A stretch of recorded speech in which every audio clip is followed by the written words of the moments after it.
ओम नमो भगवते वासुदेवाय नमः। आप सभी भक्तजनों का हमारे इस यूट्यूब चैनल श्री प्रिया भक्ति में हार्दिक स्वागत है। आज के इस वीडियो में हम प्राचीन काल से सुनी जाने वाली बृहस्पतिवार व्रत कथा इस वीडियो के माध्यम से आप तक पहुंचाएंगे।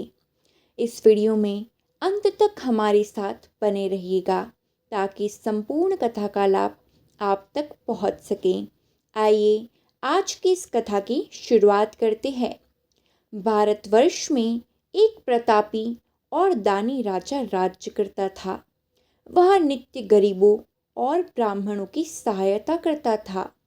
यह बात उसकी रानी को अच्छी नहीं लगती थी। वह नहीं गरीबों को दान देती, नहीं भगवान का पूजन करती थी और राजा को भी दान देने से मना किया करती थी। एक दिन राजा शिकार खेलने वन को गए हुए थे तो रानी महल में अकेली थी। उसी समय बृहस्पति देव साधु वेश में राजा के महल में भिक्षा के लिए गए और उन्होंने भिक्षा मांगी। रानी ने भिक्षा देने से इनकार किया और कहा, हे साधु महाराज, मैं तो इस दान पुण्य से तंग आ गई हूँ। मेरा पति सारा धन लुटाते रहते हैं। मेरी इच्छा है कि हमारा सारा धन नष्ट हो जाए, फिर ना रहेगा बांस और नहीं बजेगी बांसुरी। साधु ने कहा, देवी, तुम तो बड़ी विचित्र हो। धन संतान तो सभी मनुष्य चाहते हैं। पुत्र और लक्ष्मी तो पापी के घर भी होनी चाहिए। यदि तुम्हारे पास अधिक धन है तो भूखों को भोजन दो, प्यासों के लिए प्याऊ बनवाओ, मुसाफिरों के लिए धर्मशालाएं खुलवाओ। जो निर्धन अपनी कुंवारी कन्याओं का विवाह नहीं कर सकती, उनका विवाह करा दो। ऐसे और कई काम हैं जिनको करने से तुम्हारा यश लोक परलोक में फैलेगा। परंतु रानी पर उपदेश का कोई प्रभाव न पड़ा। वह बोली, महाराज, आप मुझे कुछ न समझाए। मैं ऐसा धन नहीं चाहती जो हर जगह बांटती फिरूं। साधु ने उत्तर दिया, यदि तुम्हारी यही इच्छा है तो तथास्तु। तुम ऐसा करना कि बृहस्पतिवार को घर लीपकर पीली मिट्टी से अपना सर धोकर स्नान करना, भट्टी चढ़ाकर कपड़े धोना। ऐसा करने से आपका सारा धन नष्ट हो जाएगा। इतना कहकर वह साधु महाराज वहां से अलोप हो गए। साधु के अनुसार कहीं बातों को पूरा करते हुए रानी को केवल 3 बृहस्पतिवार ही बीते थे कि उसकी समस्त धन संपत्ति नष्ट हो गई। भोजन के लिए राजा का परिवार तरसने लगा। तब एक दिन राजा ने रानी से बोला कि हे रानी, तुम यहीं रहो, मैं दूसरे देश को जाता हूँ, क्योंकि यहाँ पर सभी लोग मुझे जानते हैं, इसलिए मैं कोई छोटा कार्य नहीं कर सकता। ऐसा कहकर राजा परदेश चला गया। वहां वह जंगल से लकड़ी काट कर लाता और शहर में बेचता। इस तरह वह अपना जीवन व्यतीत करने लगा। इधर राजा को परदेश जाते ही रानी और दासी दुखी रहने लगी। एक बार जब रानी और दासी को 7 दिन तक बिना भोजन के रहना पड़ा तो रानी ने अपनी दासी से कहा, हे दासी, पास ही के नगर में मेरी बहन रहती है। वह बड़ी धनवान है, तो उसके पास जा और कुछ भी लेके आ ताकि थोड़ी बहुत गुजर बसर हो जाए। दासी रानी की बहन के पास गई। उस दिन गुरुवार था और रानी की बहन उस समय बृहस्पतिवार की कथा सुन रही थी। दासी ने रानी की बहन को अपनी रानी का संदेश दिया, लेकिन रानी की बड़ी बहन ने कोई उत्तर नहीं दिया। जब दासी को रानी की बहन से कोई उत्तर नहीं मिला तो वो बहुत दुखी हुई और उसे क्रोध भी आया। दासी ने वापस आकर रानी को सारी बात बता दी।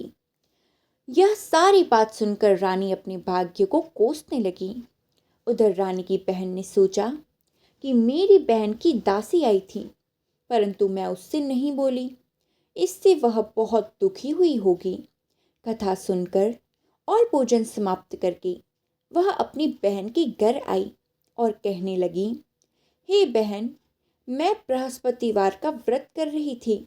तुम्हारी दासी मेरे घर आई थी, परंतु जब तक कथा होती है तब तक न तो उठते हैं और न ही बोलते हैं, इसलिए मैं नहीं बोली। कहो दासी, क्यों गई थी?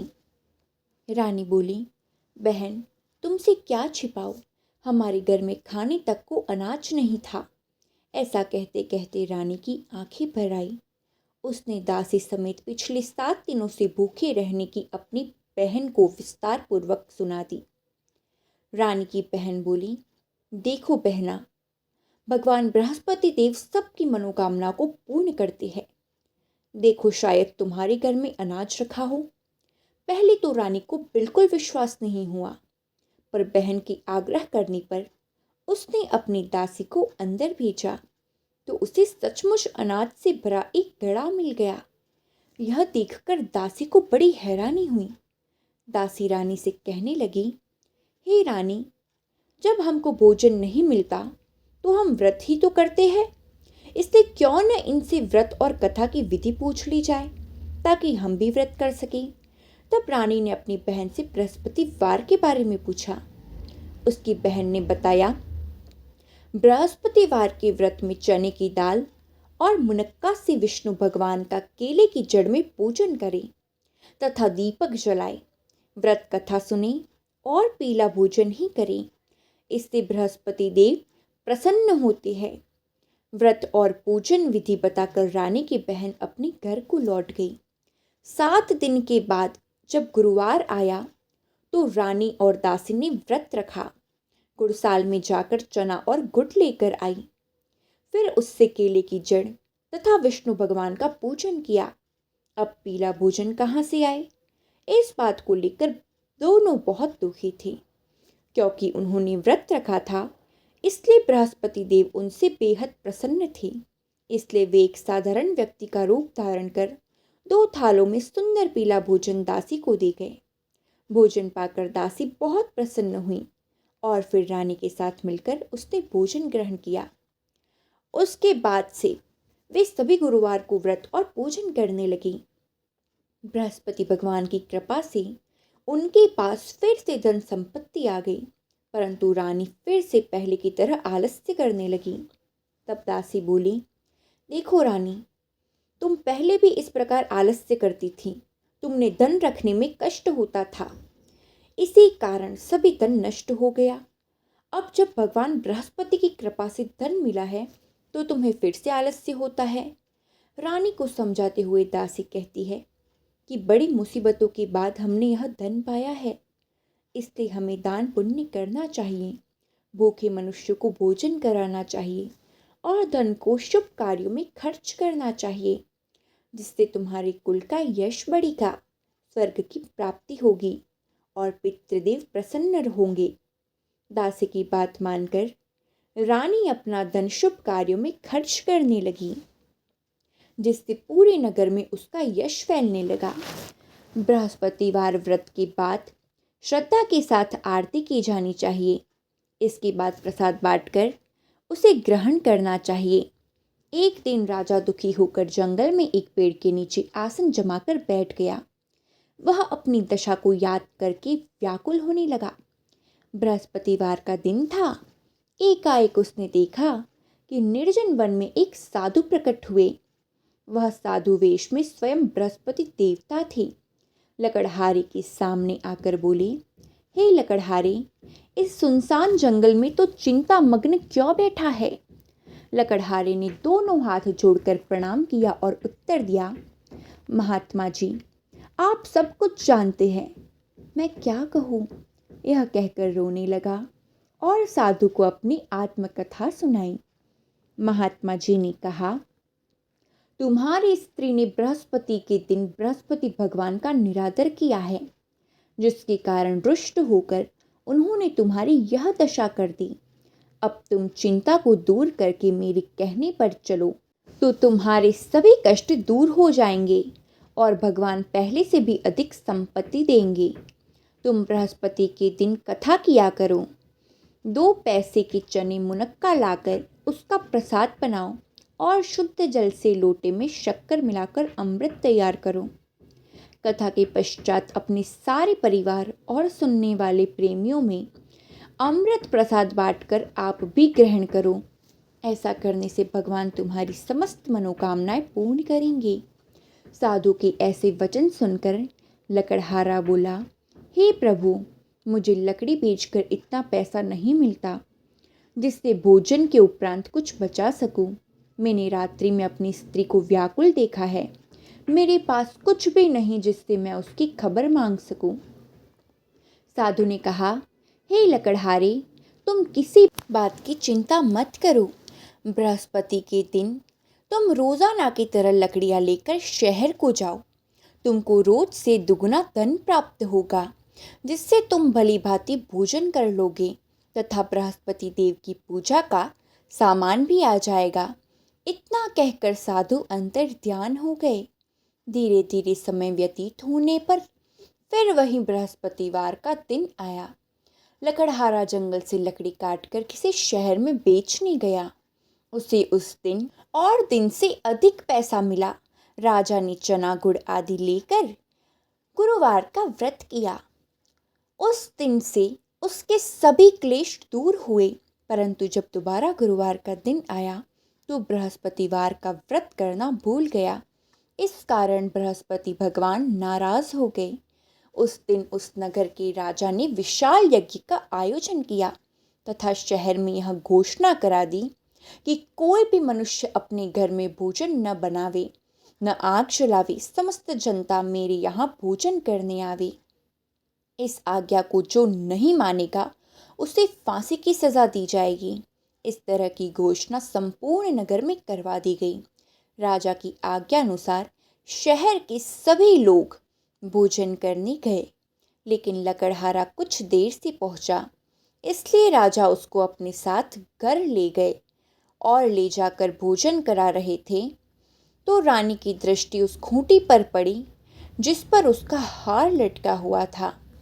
वह वहां पर दिखाई नहीं दिया। रानी ने निश्चय किया कि मेरा हार इस मनुष्य ने चुरा लिया है। उसी समय सिपाहियों को बुलाकर उसको कारागार में डलवा दिया गया।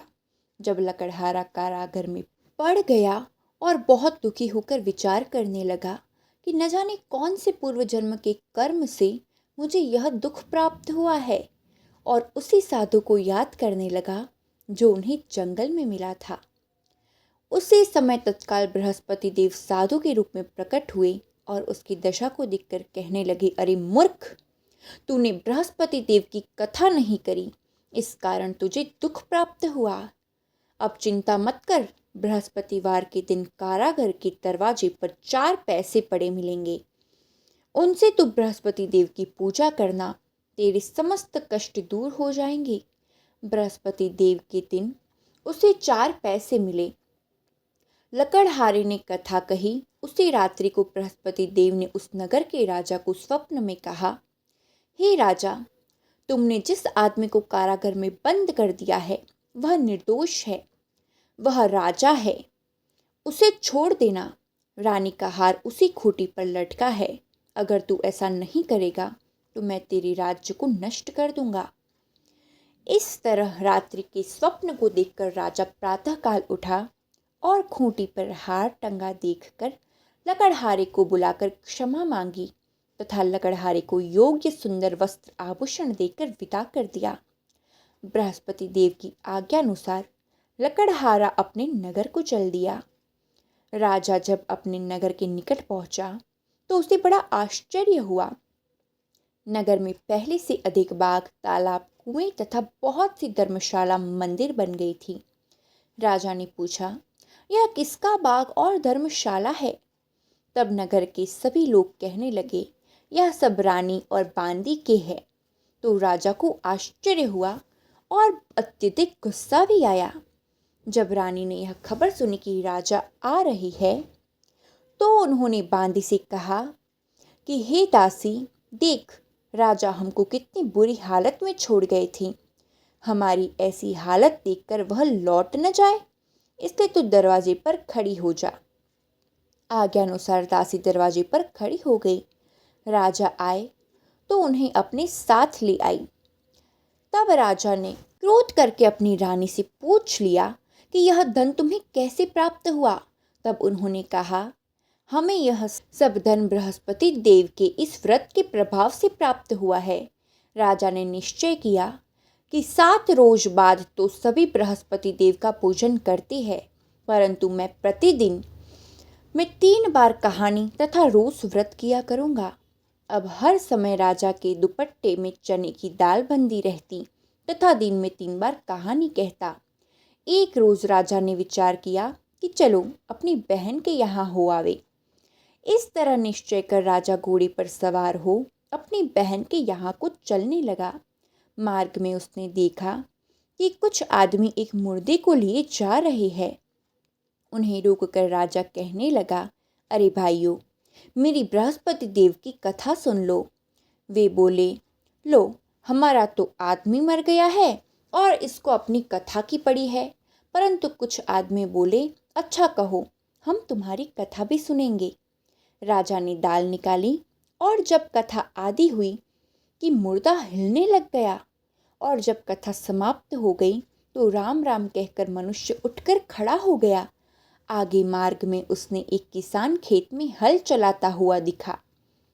राजा ने उसे देखा और उससे बोले, अरे भैया, तुम मेरी बृहस्पतिवार की कथा सुन लो। किसान बोला, जब तक मैं तेरी कथा सुनूंगा तब तक 4 हरैया जोत लूंगा। जा अपनी कथा किसी और को सुनाना। इस तरह राजा आगे चलने लगा। राजा के हटते ही बैल पछाड़ खाकर गिर गए तथा किसान के पेट में बड़ी जोर का दर्द होने लगा। उस समय उसकी माँ रोटी लेकर आई। उसने जब यह देखा तो अपने पुत्र से सब हाल पूछा और बेटे ने भी सभी हाल कह दिया। तो बुढ़िया दौड़ी दौड़ी उस घुड़सवार के पास गई और उससे बोली, मैं तेरी कथा सुनूंगी, तू अपनी कथा मेरे खेत पर चलकर ही कहना।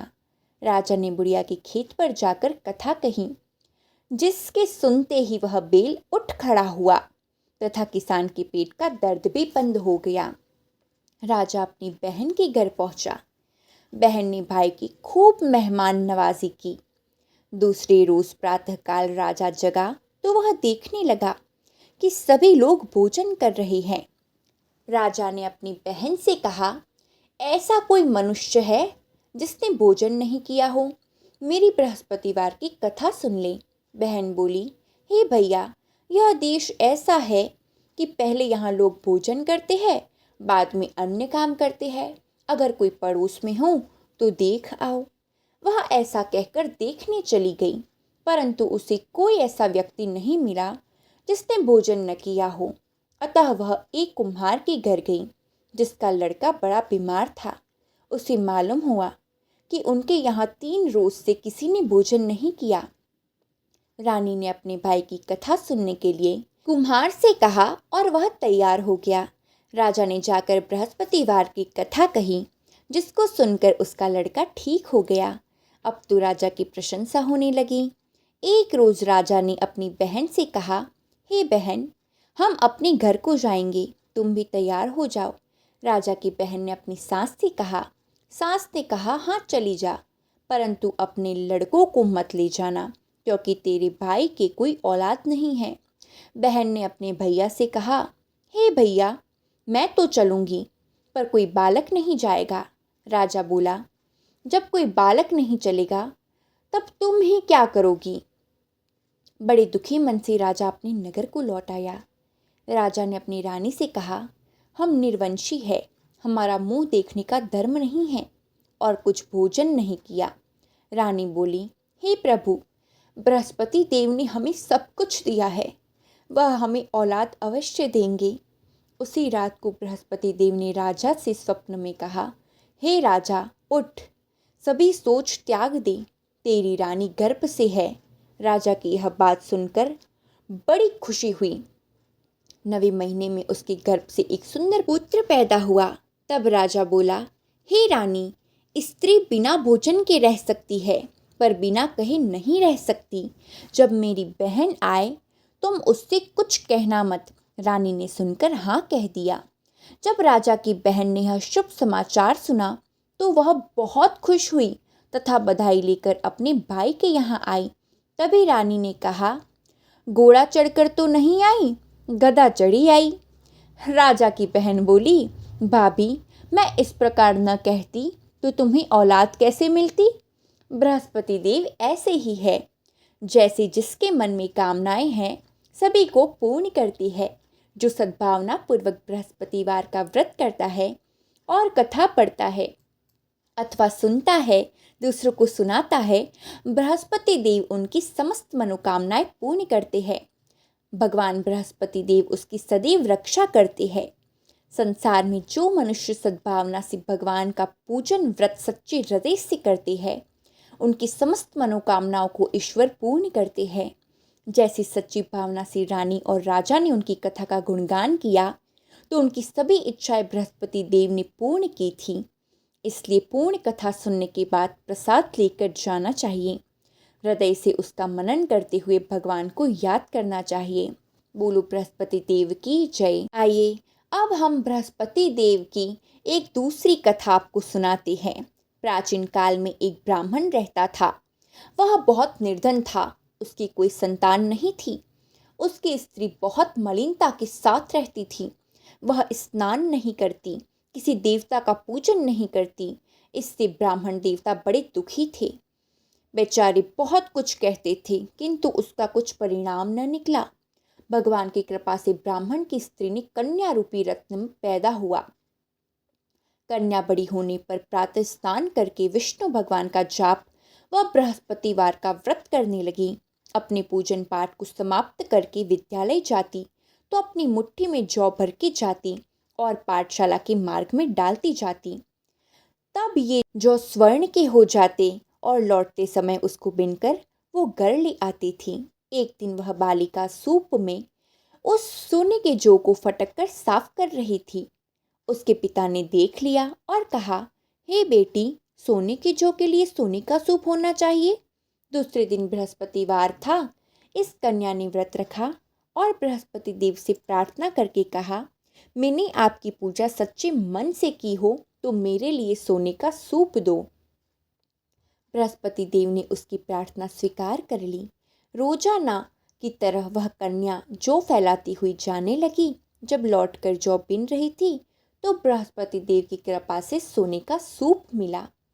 उसे वह घर ले आई और उसमें जौ साफ करने लगी, परंतु उसकी माँ का वही ढंग रहा। एक दिन की बात है कि वह कन्या सोने के सूप में जौ साफ कर रही थी। उस समय उस शहर का राजपुत्र वहां से होकर निकला।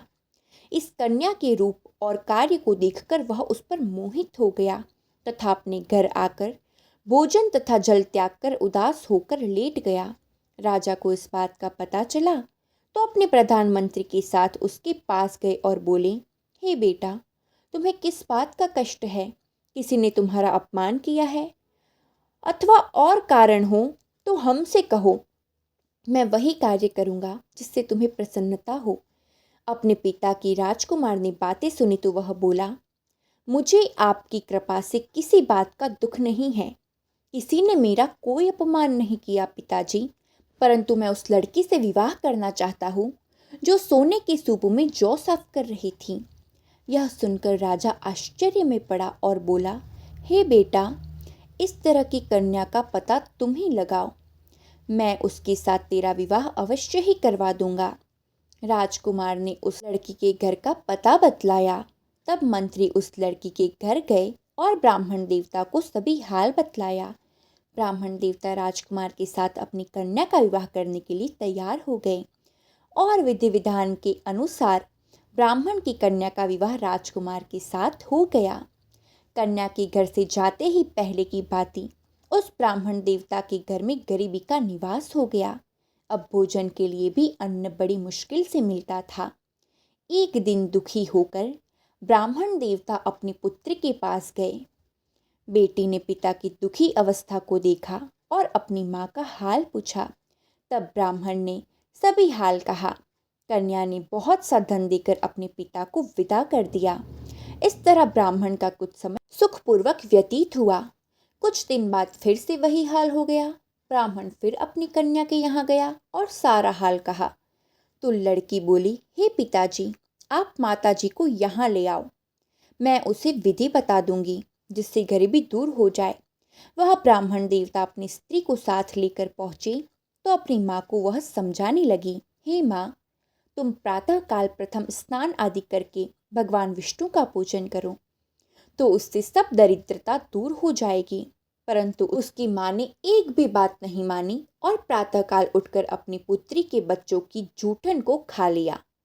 इससे उसकी पुत्री को भी बहुत गुस्सा आया और एक रात को कोठरी के सभी सामान निकाल दिया और अपनी माँ को उसमें बंद कर दिया। प्रातःकाल उसे निकाला तथा स्नान आदि करा के पाठ करवाया, तो उसकी माँ की बुद्धि ठीक हो गई और फिर प्रत्येक बृहस्पतिवार को व्रत रखने लगी। इस व्रत के प्रभाव से उसके माँ बाप भी बहुत धनवान और पुत्रवान हो गए और बृहस्पति देव के प्रभाव से इस लोक के सुख भोग कर वह स्वर्ग को प्राप्त हुए। सब बोलो विष्णु भगवान की जय, बोलो बृहस्पति देव की जय। ये थी गुरुवार के व्रत की महिमा, जो इस कथा के माध्यम से मैंने आप तक पहुंचाने का प्रयास किया है। मैं आशा करती हूँ कि कथा आपको अच्छी लगी होगी। आइए अब हम बृहस्पति देव की आरती करते हैं। जय बृहस्पति देवा, ओम जय बृहस्पति देवा, छिन छिन भोग लगाओ कदली फल मेवा। ओम जय बृहस्पति देवा, तुम पूर्ण परमात्मा, तुम अंतर्यामी, जगत पिता जगदीश्वर, तुम सबके स्वामी। ओम जय बृहस्पति देवा, चरणामृत निज निर्मल, सब पातक हरता, सकल मनोरथ दायक, कृपा करो भरता। ओम जय बृहस्पति देवा, तन मन धन अर्पण कर, जो जन शरण पड़े, प्रभु प्रकट तब होकर आकर द्वार खड़े। ओम जय बृहस्पति देवा, दीन दयाल दयानिधि, भक्तन हितकारी, पाप दोष सब हरता, भव बंधन हारी। ओम जय बृहस्पति देवा, सकल मनोरथ दायक, सब संशय हारो, विषय विकार मिटाओ, संतन सुखकारी। ओम जय बृहस्पति देवा, जो कोई आरती तेरी प्रेम सहित गावे, जेठानंद आनंद कर सो निश्चय पावे। ओम जय बृहस्पति देवा, ओम जय बृहस्पति देवा, ओम जय बृहस्पति देवा। कर्पूर गौरम करुणावतारम, संसार सारं भुजगेन्द्रहारं, सदा वसन्तं हृदयारविन्दे, भवं भवानी सहितं नमामि। मङ्गलं भगवान् विष्णु, मङ्गलं गरुडध्वज, मङ्गलं पुण्डलीकाक्षो, मङ्गलाय तनोहरि। सर्वमङ्गलमाङ्गल्ये शिवे सर्वार्थसाधिके, शरण्ये त्र्यम्बके गौरी नारायणी नमोस्तुते, नारायणी नमोस्तुते। बोलिए श्री विष्णु भगवान की जय, बृहस्पति देव की जय। बृहस्पति देव सभी का मंगल करे। वीडियो अच्छी लगे तो वीडियो को लाइक शेयर एंड सब्सक्राइब ज़रूर कीजिएगा, ताकि ऐसी संपूर्ण कथाओं का लाभ आप तक पहुंच सके। मिलते हैं अगले वीडियो में। जय श्री कृष्ण, राधे राधे।